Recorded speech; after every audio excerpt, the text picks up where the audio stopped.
Most people don't care about what you believe or think as long as you keep it to yourself.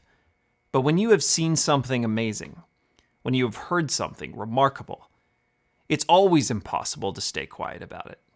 As the two apostles famously put it, how can we stop talking about what we have seen and heard?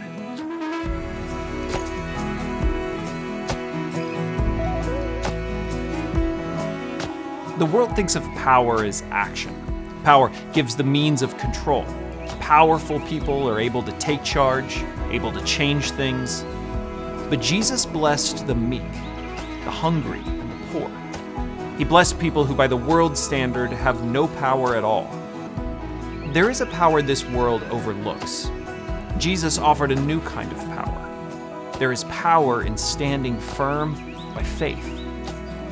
Christians have long stood their ground, not to gain the world's power, but as witness to a better world to come. So we stand strong, stand committed, and we bear witness to the world around us. Peter and John were once arrested after a miracle. The religious leaders heard that they were preaching and took action. The religious leaders were always worried about anything unusual, anything they didn't control. But it's hard to punish men who had been healing those in need.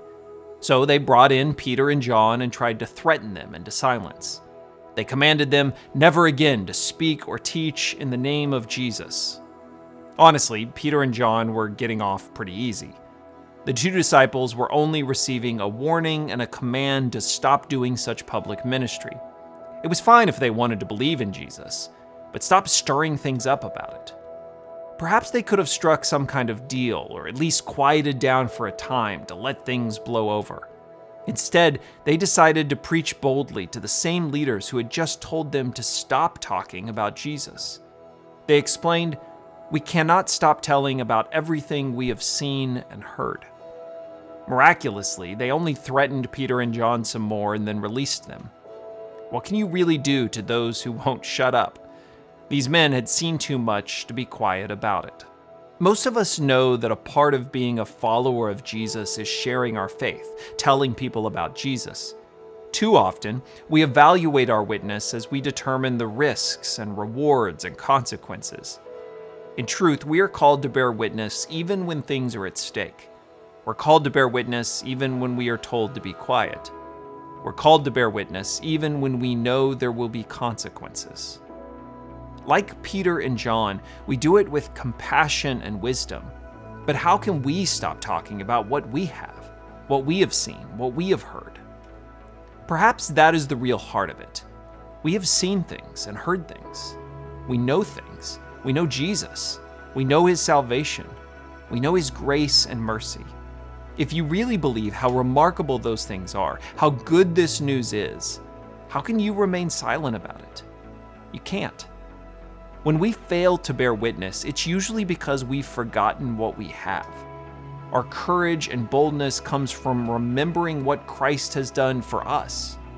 The Spirit gives us the power to witness by making the gospel alive within us. What we need is not some worked up courage or nerve. What we need is a new sense of Christ in us. We should pray that God would give us something by his Spirit so life-changing and powerful that we can't shut up about it. We can't stop talking about what God has done in us, what we have seen and heard. Do you have something like that in you? Have you received that kind of grace and mercy from him? How does what you have received move you to also bear witness and be his witness?